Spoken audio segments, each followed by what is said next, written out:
నమస్తే, welcome to special focus.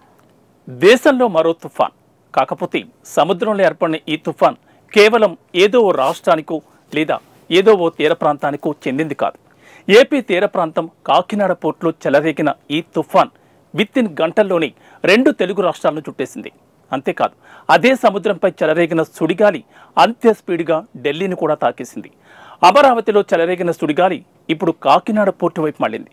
మరో మాటగా చెప్పాలంటే పిఠాపురం నుంచి వీస్తున్న హై పవర్ పవనాల కారణంగా కాకినాడ తీరంలో చెలరేగే పవనాల తాకిడికి అల్లకల్లోలంగా మారనుందా? ఇప్పటికే తీవ్ర రూపం దాల్చిన పవనిజం తీవ్ర తుఫాన్గా మారకముందే 2019 నుంచి 2023 మధ్య కాలంలో జరిగిన ఏపీ అభివృద్ధిపై పెను ప్రభావాన్ని చూపించనుందని కూటమి నేతలు స్పష్టం చేస్తున్నారు. మరోవైపు ముందు జాగ్రత్త చర్య అని ప్రజలను అలర్ట్ చేయడానికి రెడ్ బుక్ ఎగరేసిన లోకేష్ చర్యలు అగ్నికి ఆజ్యం కాదు, పవన్ తుఫానుకు పెను అలలుగా మారే అవకాశం ఉన్నట్లు స్పష్టంగానే తెలుస్తోంది. ఇంతకీ ఈ తుఫాన్ ప్రభావానికి విలువలాడుతున్న మాజీ నేతల తీరుపై ఓ ప్రత్యేక కథనం.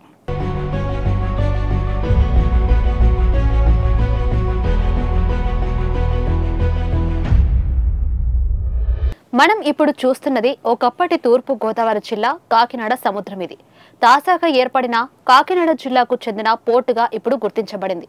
విశాఖపట్నం ఓడరేవుకు దక్షిణంగా 170 కిలోమీటర్ల దూరంలో కాకినాడ పోర్టు ఉంది. ఇది ఫిషింగ్ హార్బర్, షిప్ బ్రేకింగ్ యూనిట్లతో ఏర్పడిన ఈ పోర్టుకు శతాబ్దాల చరిత్ర ఉంది. ఈ రేవులో 50,000 నౌకలు ఒకేసారి నిలబడే అవకాశంతో పాటు భారతదేశానికి ఆర్థికంగా అంతర్గతంగా అతిపెద్ద వ్యాపార కేంద్రంగా కాకినాడ పోర్టు ఇప్పటికీ తన సేవలను అందిస్తూనే ఉంది. తాజా గణాంకాల ప్రకారం ఇది 2010-2011 ఆర్థిక సంవత్సరానికి గాను 10.81 మిలియన్ టన్నుల కార్గోను నిర్వహించినట్లు చరిత్ర చెబుతుంది. దాంతో ఈ ప్రాంతాన్ని 2013లో బీచ్ ప్రాంతంగా కూడా ప్రభుత్వం అభివృద్ధి చేసింది. తాజాగా కాకినాడ గేట్వే పోర్టు పేరుతో కొత్త ఓడరేవు అభివృద్ధి చెందడంతో తన వ్యాపార సామర్థ్యాన్ని మరింతగా పెంచుకుందని చెప్పాలి. 20వ శతాబ్దం ప్రారంభంలో ఇది వాణిజ్యానికి కీలక కేంద్రంగా పనిచేసిన ఘనత ఇప్పుడు దొంగ రవాణాలకు కేంద్రంగా మారింది. మరో మాటగా చెప్పాలంటే 1915 నుంచి మొదలు పెడితే 2019 వరకు ఈ పోర్టు భారతదేశంలోని మిగిలిన పోర్టులతో సమానంగా వాణిజ్య రంగంలో తనదైన ప్రత్యేకతనే చాటుకుంది.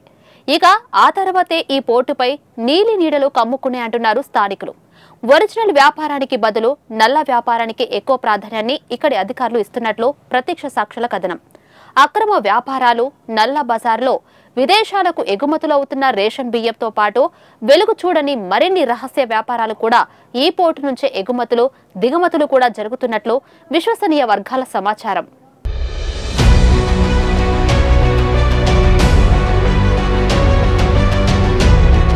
ఇక అసలు విషయానికి వస్తే, కూటమి ప్రభుత్వం ఏర్పడిన తర్వాత civil supply minister Nadendla Manohar అక్రమంగా నిలవుంచిన రేషన్ బియ్యంపై డేగ కన్నేశారు. జగానికి జనానికి ఓపెన్ సీక్రెట్గా మారిన ఓ మాజీ ఎమ్మెల్యే ఈ రేషన్ బియ్యం అక్రమ రవాణాకు ముఖ్య కేంద్రంగా ఉన్నాడనే అనుమానాలు వ్యక్తమవుతున్న నేపథ్యంలో డిప్యూటీ సీఎం పవన్ కళ్యాణ్ కూడా అధికారికంగానే ఆ పేరును ప్రకటించాలని అంటున్నారు. ఈ నేపథ్యంలోనే అన్ని రకాల ఆధారాలను సేకరించిన అనంతరం బియ్యం స్మగ్లింగ్ చేస్తున్న నేతపై చర్యలు తీసుకోవాలని ప్రభుత్వం కీలక నిర్ణయం తీసుకున్నట్లు తెలుస్తోంది. కాగా గతంలోనే పవన్ కళ్యాణ్ ఎన్నికల ప్రచారంలో భాగంగా కాకినాడ సిటీ ఎమ్మెల్యే ద్వారంపూడికి సీరియస్గానే వార్నింగ్ ఇచ్చారు. దాంతో ఇప్పుడు ఈ కథలో ప్రధాన పాత్రధారి, సూత్రధారి కూడా ద్వారంపూడే అనేది కూటమి. వైసీపీ అధికారంలోకి వచ్చిన తర్వాతే సంక్షేమం అనే మాటకు ప్రజలు పూర్తిగా అర్థాన్ని మార్చేశారనే అభిప్రాయాలు పలువురు నుంచి వ్యక్తమవుతున్నాయి. ఎవరికి వారే అనే చందాన, ఎవరి సంపాదన వాళ్ళదే అనే విధంగా ఎవరికి వారు సొంతదారులు వెతుకుతున్నారనేది వాస్తవం. దాంతో కేసీనో దగ్గర నుంచి మొదలు పెడితే భూ కబ్జాలు, ఇసుక mafia, land mafia, liquor mafia ఇలా చెప్పుకుంటూ పోతే చివరకు రేషన్ బియ్యం అక్రమ రవాణా కూడా ఓ సిండికేటెడ్ గా, ఓ నెట్వర్క్ గానే కొనసాగిస్తున్నారనేది డిప్యూటీ సీఎం పవన్ చెబుతున్న మాట. ఇలా ఎవరికంట పడకుండా, గుట్టు చప్పుడు కాకుండా పగలు నేతలుగా, రాత్రులు ఇంకేదో అనే చందన చీకటి సామ్రాజ్యాన్ని ఎవరికి వారే స్థాపించుకున్నారనేది కూటమి నేతల ఆరోపణ. ఈ ఆరోపణలో నిజం ఎంతుందో కానీ కేసీనో దగ్గర నుంచి మొదలు పెడితే రేషన్ బియ్యం విదేశాలకు అక్రమ రవాణా వరకు జాగ్రత్తగా పరిశీలిస్తే వైసీపీ పాలన అంతా మాఫియాకు కేంద్రంగా మారినట్లు పబ్లిక్ లో టాక్ వినిపిస్తుంది.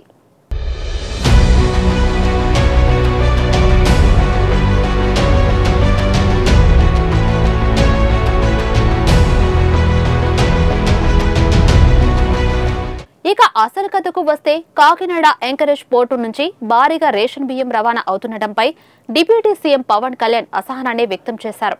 అధికారంలోకి రాకముందు కూడా కాకినాడ పోర్టుపై పలుమార్లు ప్రజల ముందుకు తీసుకెళ్లినా, ప్రభుత్వం దృష్టికి తీసుకెళ్లినా అప్పటి జగన్ ప్రభుత్వం ఏమాత్రం స్పందించలేదని గుర్తు చేశారు. అధికారంలోకి వచ్చిన తర్వాత ముందుగానే హెచ్చరించిన కాకినాడ పోర్టును అక్రమంగా ఆక్రమించిన ద్వారంపూడి ఆయన అడ్డాగా మార్చుకున్నారని ఉప ముఖ్యమంత్రి పవన్ కళ్యాణ్ ఆరోపించారు. ఇక దీన్ని బట్టి చూస్తే కాకినాడ పోర్టు మొత్తం మాజీ ఎమ్మెల్యే ద్వారంపూడి హ్యాండ్ఓవర్ లోనే ఉన్నట్లు పవన్ ముందే స్పష్టం చేశారు. దాంతో పూర్తిగా బియ్యం స్మగ్లర్ పై ద్వారంపూడి చంద్రశేఖర్ ఆధ్వర్యంలోనే ఈ నెట్వర్క్ నడుస్తుందనడంలో సందేహం లేదు. ఇక తాజాగా రేషన్ బియ్యం స్మగ్లింగ్ సమాచారాన్ని అందుకున్న పవన్ స్వయంగా ఆయనే కాకినాడ పోర్టుకొచ్చి పరిశీలించడంతో ఇప్పుడు డొంక మొత్తం కదిలినట్లయింది. సముద్రంలో దాదాపు 9 కిలోమీటర్ల దూరంలో ఉన్న షిప్పును వేటాడి పట్టుకున్న పవన్ కళ్యాణ్ అందులో 1000 టన్నుల రేషన్ బియ్యం ఉన్నట్లు కనుగొన్నారు. అందులో 640 టన్నుల పీడీఎస్ బియ్యంగా అధికారులు చెబుతున్నారు. ఇవన్నీ పశ్చిమాసియా దేశాలకు తరలించేందుకు సిద్ధంగా ఉన్నట్లు డిప్యూటీ సీఎం పవన్ కళ్యాణ్ స్వయంగా ప్రకటించడంతో తెలుగు రాష్ట్రాల్లో ఇది హాట్ టాపిక్ గా మారింది. ఇంత జరుగుతున్న 1000 టన్నులు రేషన్ బియ్యం ఏపీ నుంచి విదేశాలకు అక్రమంగా తరలిపోతుంటే పోర్టు అధికారులకు చీమ కుట్టినట్టయినా కనిపించట్లేదు. మరో మాటగా చెప్పాలంటే అక్రమ దందాల వెనుక ఉన్న నెట్వర్క్ పోర్టులోని ప్రతి ఒక్కరిపై దాని ప్రభావం ఉందని స్పష్టంగా తెలుస్తుంది. మరోవైపు గత 2 నెలలుగా కాకినాడ పోర్టుకు వెళ్లడానికి ప్రయత్నిస్తున్న పవన్ ను అడ్డగించే ప్రయత్నంలో భాగంగా కొంతమంది అధికారులు ఏవో కుంటి సాకులు చెప్పి ఆయన పక్కదారి పట్టించినట్లు ఉప ముఖ్యమంత్రి పవన్ కళ్యాణ్ స్వయంగా ప్రకటించడం తెలుగు ప్రజలను ఒకంత ఆశ్చర్యానికి గురిచేస్తుంది. దాంతో ఈ మొత్తం ఎపిసోడ్ కు కనెక్ట్ అయ్యి ఉన్న తెర వెనుక సూత్రధారులు, పాతదారులు ఎంతటి వారైనా వదిలిపెట్టే సమస్య లేదంటూ సీఎం చంద్రబాబుతో పాటు డిప్యూటీ సీఎం పవన్ కూడా హెచ్చరించడం మరో కొసమెరుపుగా కనిపిస్తుంది.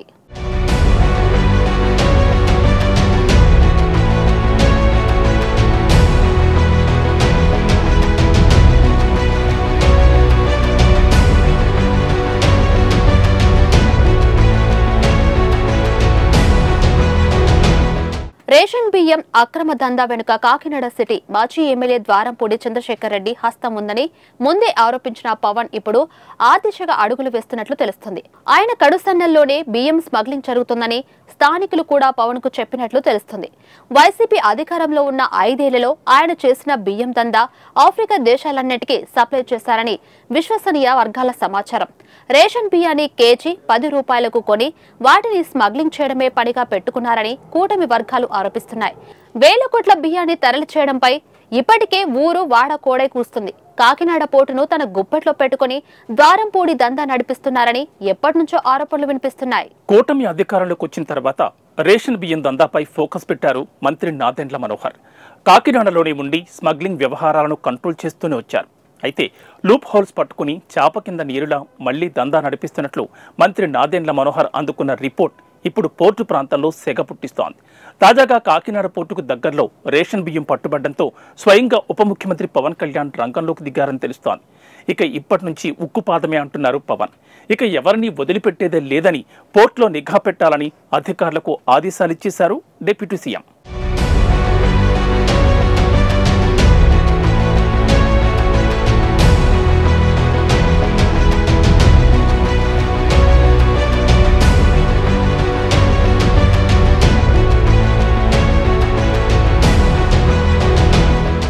మరోవైపు రేషన్ బియ్యం దందా వెనుక ఉన్న మాజీ ఎమ్మెల్యే ద్వారంపూడి హస్తం 100కి 100 పాలు ఉన్నదంటూ ఆరోపించిన డిప్యూటీ సీఎం ఎన్నికల ముందు ఆయనతో సవాల్ విసిరిన ద్వారంపూడిని కటకటలోకి తోసేయాలని నిర్ణయించుకున్నట్లు విశ్వసనీయ వర్గాల సమాచారం.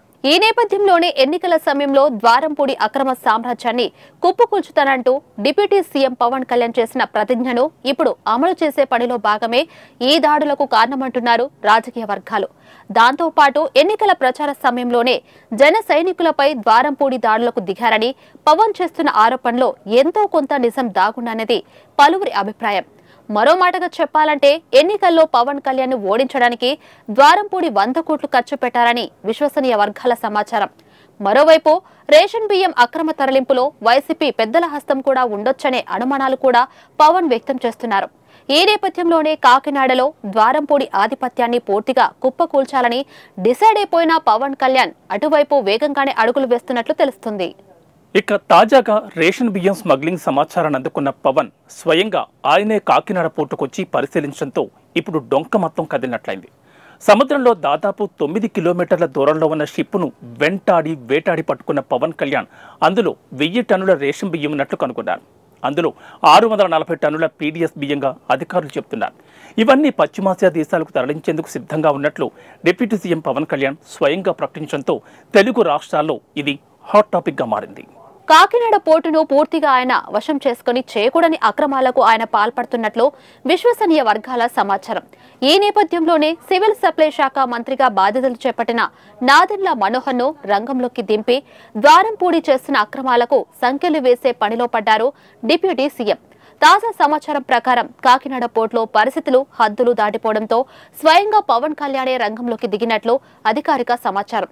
సీజ్ చేసిన స్టెల్లా షిప్ లో ఉన్నది ఒక బియ్యం మాత్రమే ఉన్నాయా లేదా మరే ఇతర సామగ్రి కూడా ఉందా అనేది అనుమానాలు కూడా వ్యక్తమవుతున్నాయి. ఈ నేపథ్యంలోనే పోర్టు అధికారులపై పవన్ కళ్యాణ్ ఆగ్రహాన్ని వ్యక్తం చేశారు. సంబంధిత అధికారులు బాధితులకు తిరోధకాలిచ్చి అడ్డదారులు తొక్కుతున్న అధికారులకు ఇంటికి పంపించేసే ప్రక్రియ కూడా పవన్ చేపట్టినట్లు విశ్వసనీయ వర్గాల సమాచారం.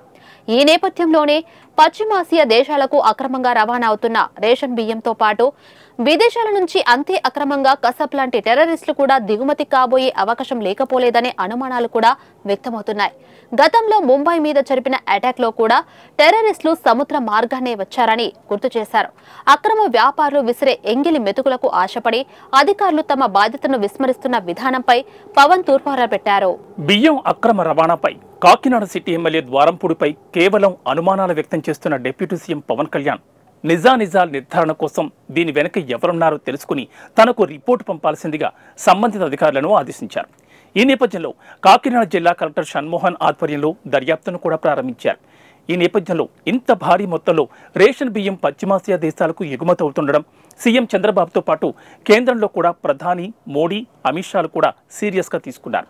దీంతో ఈ మొత్తం వ్యవహారంపై పూర్తి సమాచారాన్ని సేకరించి అందుకు బాధ్యులైన ఎవ్వరిపైనా చట్టపరమైన చర్యలు తీసుకోవలసిందిగా కేంద్రం ఆదేశించినట్లు అధికారిక సమాచారం.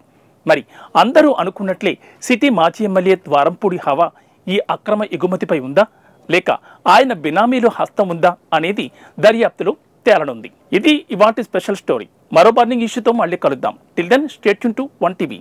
ప్రతిక్షణం ప్రజల పక్షం.